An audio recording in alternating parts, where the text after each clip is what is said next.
वेद, स्मृति और पुराणों अनुसार आत्मा की गति और उसके किसी लोक में पहुंचने का वर्णन अलग अलग मिलता है। हम यहाँ पौराणिक मत को जानेंगे, लेकिन पहले संक्षिप्त में वैदिक मत भी जान लें, जो कि गति के संदर्भ में है। वैदिक ग्रंथ के अनुसार आत्मा 5 तरह के कोश में रहती है: अन्न में, प्राण में, मनो में, विज्ञान में और आनंद में। इन्हीं कोशों में रहकर आत्मा जब शरीर छोड़ती है तो मुख्य तौर पर उसकी 3 प्रकार की गतियाँ होती हैं: ऊर्ध्व गति, स्थिर गति और अधोगति। इसे ही अगति और गति में विभाजित किया गया है। ऊर्ध्व गति, इस गति के अंतर्गत व्यक्ति ऊपर के लोक की यात्रा करता है। ऐसा वही व्यक्ति कर सकता है जिसने जागृत, स्वप्न और सुषुप्ति में खुद को साक्षी भाव में रखा है या निरंतर भगवान की भक्ति की है। ऐसे व्यक्ति पितृ या देव योनि के सुख भोग कर पुनः धरती पर जन्म लेते हैं। स्थिर गति, इस गति का अर्थ है व्यक्ति मरने के बाद न ऊपर के लोक गया और न नीचे के लोक में, अर्थात उसे यही तुरंत ही जन्म लेना होगा। यह जन्म उसका मनुष्य योनि का ही होगा।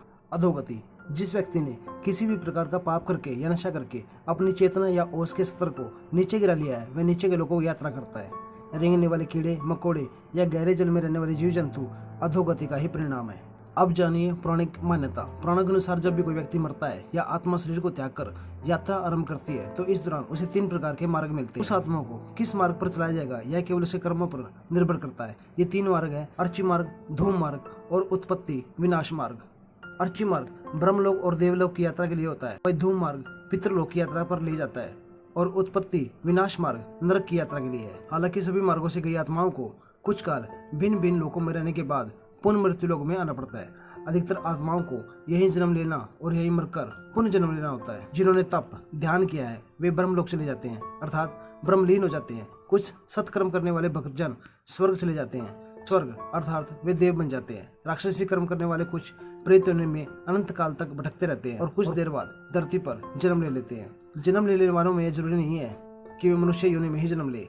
इससे पूर्व ये सभी पितृलोक में रहते हैं और वहीं उनका न्याय होता है।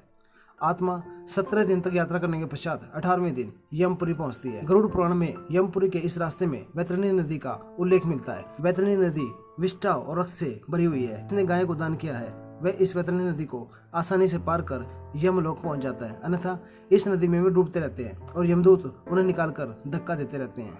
यमपुरी पहुंचने के बाद आत्मा पुष्पोदका नामक एक और नदी के पास पहुंच जाती है, जिसका जल स्वच्छ होता है और जिसमें कमल के फूल खिले रहते हैं। इसी नदी के किनारे छायादार बड़ का एक वृक्ष है, जहां आत्मा थोड़ी देर विश्राम करती है। यहीं पर उसे उसके पुत्रों या परिजनों द्वारा किए गए पिंडदान और तर्पण का भोजन मिलता है, जिसमें उसे पुण्य शक्ति का संचार हो जाता है। द्वार से पापियों का प्रवेश होता है। यम नियम का पालन नहीं करने वाले निश्चित ही इस द्वार में प्रवेश करने से कम 100 वर्षों तक कष्ट झेलते हैं। पश्चिम का द्वार ऐसे जीवों का प्रवेश होता है जिन्होंने दान पुण्य किया हो, धर्म की रक्षा की हो और तीर्थों में प्राण त्यागे हो। उत्तर के द्वार से वही आत्मा प्रवेश करती है जिसने जीवन में माता पिता की खूब सेवा की हो, हमेशा सत्य बोलता रहा हो और हमेशा मन वचन क्रम से अहिंसक हो। पूर्व के द्वार से उस आत्मा का प्रवेश होता है जो योगी, ऋषि, सिद्ध और सबूत हो। उसे स्वर्ग का द्वार कहते हैं। इस द्वार में प्रवेश करते ही आत्मा का गंधर्व, देव और अप्सराएं स्वागत करती है। माना जाता है कि जब कोई व्यक्ति मरता है तो उससे पहले वह गहरी नींद के हालात में ऊपर उठने लगता है। जब आंखें खुलती है तो वह स्वयं की स्थिति को समझ नहीं पाता।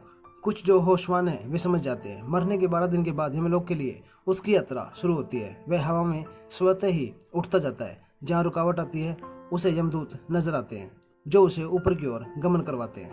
आत्माओं के मरने की दिशा उसके कर्म और मरने की तिथि अनुसार तय होती है। जैसे कृष्ण पक्ष में देह छोड़ दी तो उस काल में दक्षिण और उसके पास के द्वार खुले होते हैं, लेकिन यदि शुक्ल में देह छोड़ी है तो उत्तर और उसके आसपास के द्वार खुले रहते हैं। लेकिन तब कोई नियम काम नहीं करता जब व्यक्ति पाप से भरा हो। शुक्ल में मरकर भी वह दक्षिण दिशा में गमन करता है।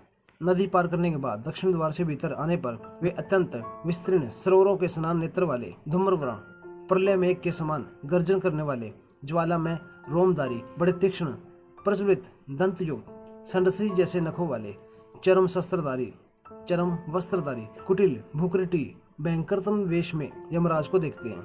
वहाँ घोरतर पशु तथा यमदूत उपस्थित मिलते हैं। यमराज हमसे सदा शुभ कर्म की ही आशा करते हैं, लेकिन जब कोई ऐसा नहीं कर पाता है तो भयानक दंड द्वारा जीव को शुद्ध करना ही उनके लोक का मुख्य कारण है। ऐसी आत्माओं को यमराज नरक में भेज देते हैं। अपना कीमती समय देने के लिए धन्यवाद।